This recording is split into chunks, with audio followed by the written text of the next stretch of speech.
Well, over the last couple of days, I've been really kind of reviewing what we've been studying throughout the letter to the Ephesians, because hopefully this week and next couple of days we'll bring it to a conclusion.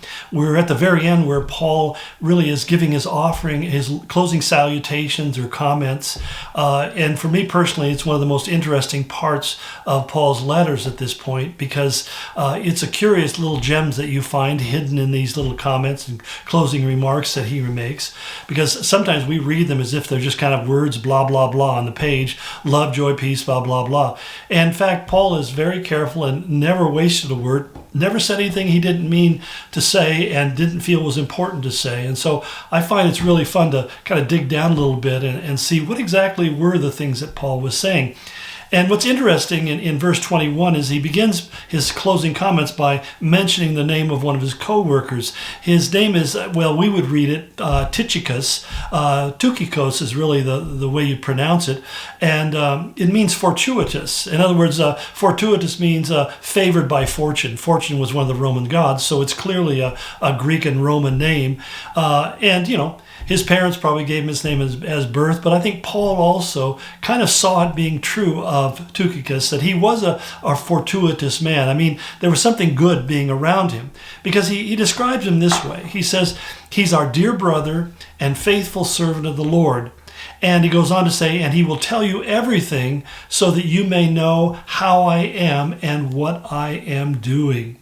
So it's interesting because here again, Tukikos is mentioned like 5 times in the New Testament. Once in the book of Acts, where we're told that he had become a companion with Paul, probably was from the city of Ephesus, and traveled with him for some time and was with him throughout his entire imprisonment in Rome.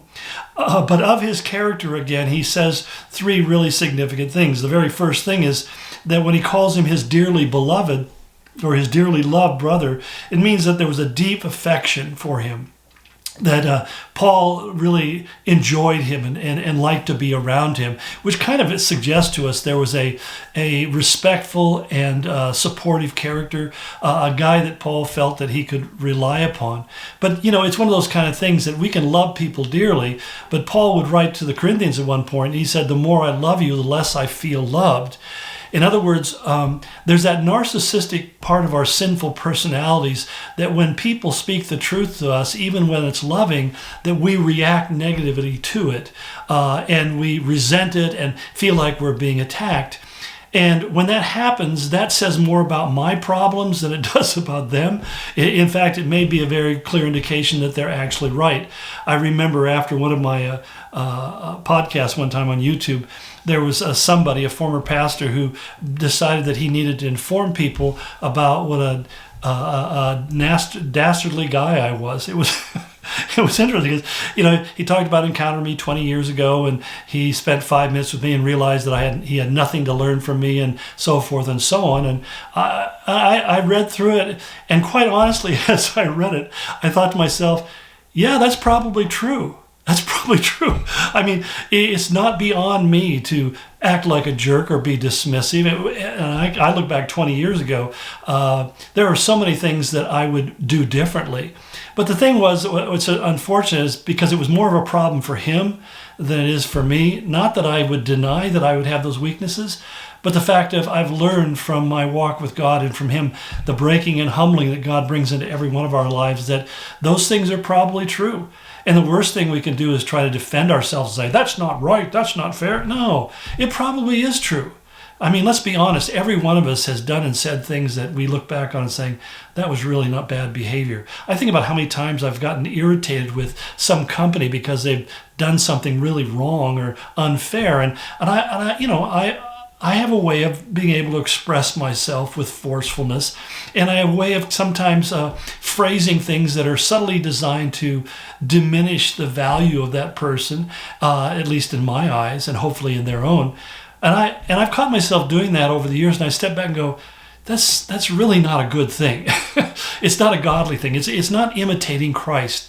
That's not how Jesus did it. Now, I'm not saying that Jesus didn't call people stuff. I mean, think about what he said in Matthew 23 to the Pharisees. He calls them every basically bad name that the Jew had for them: vipers, snakes, hypocrites, liars. He just thieves, and on he went on about them. And even when he was asked about Herod, threatening him, he called him that fox, which in his day was a hugely derogatory term, because foxes were not viewed as pretty animals to kill and skin and wear as a coat or a hat.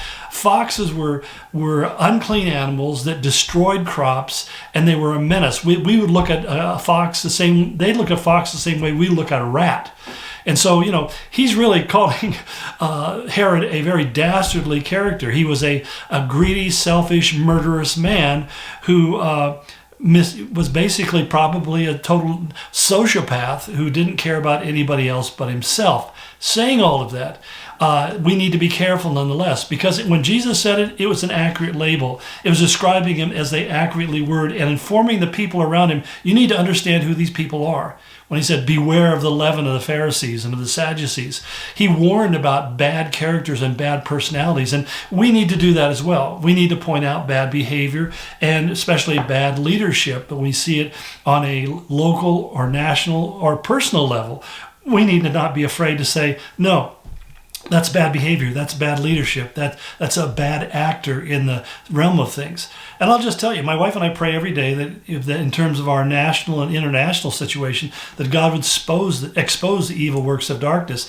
And it's striking me, and I don't take full credit for this, certainly, but it just strikes me how that almost every day we're finding that the masks are being pulled off, and increasingly we're seeing who many of these leaders really are. We're seeing them as criminals. We're seeing them as power-hungry sociopaths. It's not something new, but suddenly it's becoming undeniable as these people grapple to hold on to the little bit of power that they have. So, on the other side of that, Paul gave this character description of Tukikos as being a dearly beloved, affectionate person who he could trust. This is the kind of guy, he said, this is the kind of leader that you should put your trust in because you'll be safe with him.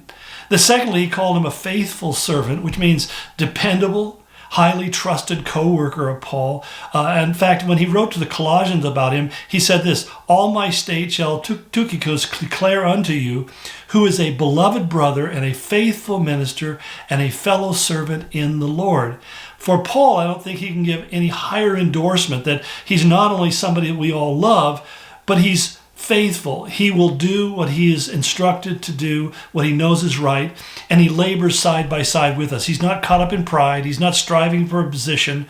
He's not looking to kind of burnish his identity or his resume. He's a guy you can trust, and that's why he says in verse 22 back in Ephesians, I'm sending him to you for this very purpose, that you may know how we are, and that he may encourage you, which is the third thing that we find about him. That first of all, he was really a truly affectionate and loving guy. His love was sincere. That secondly, he was faithful in his service to the church and to others, and particularly towards Paul. But thirdly, he brought encouragement, not discouragement. And I think one of the things that's so sad about this present time we're in, it seems like every month or so we hear about another Christian leader who has done something wrong, visibly wrong, horribly wrong sometimes. And it brings discouragement in our hearts. We think, man, if they can't be faithful to the Lord with all of their gifting, how can I be expected to be faithful to the Lord? And I think that can easily give place to the devil, where you become discouraged and you want to really kind of go off and hide someplace. I see it in Christians saying, well, I just don't want to be involved in the church anymore because I see so much hypocrisy there. Can I suggest to you, friend, if that's your case, that what you're seeing is what you see reflected in a mirror. The hypocrisy you see in your church is the hypocrisy that's in you. That's why you see it. You may not like hearing that, but that's absolutely the truth. So I'm very careful about Paul calling somebody a hypocrite, because the first thing I have to step back, as Paul said in Galatians 6:1, if you see your brother overtaken in a fault, step back, he said, and consider yourself, lest you also be tempted. And the temptation there is a temptation towards pride. So it's one of those kind of things that we need to be self-evaluative, and the way we encourage people is to encourage them that no matter how poorly they may have behaved or acted, no matter how much they may have flawed and messed up or dropped the ball, that if they repent, God can restore them. And he can restore them to greater and better things, not just simply getting back to where you once were. I've had many people say to me over the years after they've fallen away from the Lord for a season, well, I can never regain that place I once had with Christ. And I like to correct them. I say, well, here again, we look at the first 3 chapters of Ephesians. As soon as you repented, you were immediately restored to where you were. What you're thinking is that your value or your worth was in your service, and that's one of the worst mindsets we can have. My value is who I am in Christ. My service should be a natural outflow of that relationship, not something that I try to gain approval from, but rather gives evidence that I'm living a life that's approved. So even the word that's used here, parakaleo in the Greek for encourager, means to someone who comes alongside of you and lifts you up. The idea is you're struggling along and somebody takes their arm around their shoulder and lifts you up and helps you to walk and carries you the rest of the way. Like we've seen some athletes do in these Summer Olympics where a guy collapses and somebody gives up their own race and reaches down and picks them up and helps carry them across the line that they can finish together.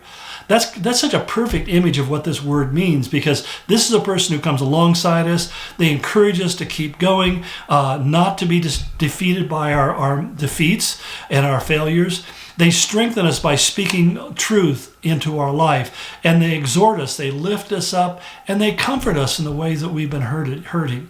And I think comforting is one of those things that we all can use improvement in, because what it means to comfort somebody is simply to tell them that this thing that they've gone through is not the end of the world. It may be they may have fallen into a pretty deep hole, but God will lift you up out of that hole, and He'll help you to go forward. And what the evil, as Joseph said, what you meant for evil, God meant for good. So the enemy has a lot of evil intentions toward you, but God allows those things to happen because He wants to do something good in your life. He teaches you something. My wife and I were having this conversation the other day about how there's certain things that we've gone through the last few years that have been really difficult and painful. And one of the things it's caused us to do is spend a tremendously more significant time in prayer than we ever did before in our life. And my wife said to me, it's almost like you feel like God is letting us feel these pains so that we can have compassion and sympathy on others who are going through similar things. And when she said that, I thought, boy, that's absolutely true.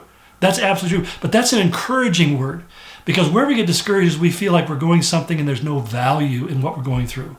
We feel like it's just a waste. Why should I try anymore? And that's really the voice of the devil.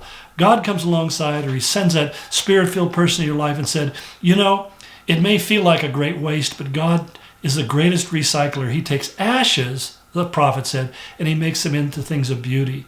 So ashes means a state of pretty much deterioration down to dust, and yet He said God can take those ashes and make something beautiful out of it. That's what an encourager does, and that's who Tukikos was. He was a guy who came along and just made people feel like there was a good reason to keep pressing on. Okay, I've gone long. Look forward tomorrow. See you again. Blessings.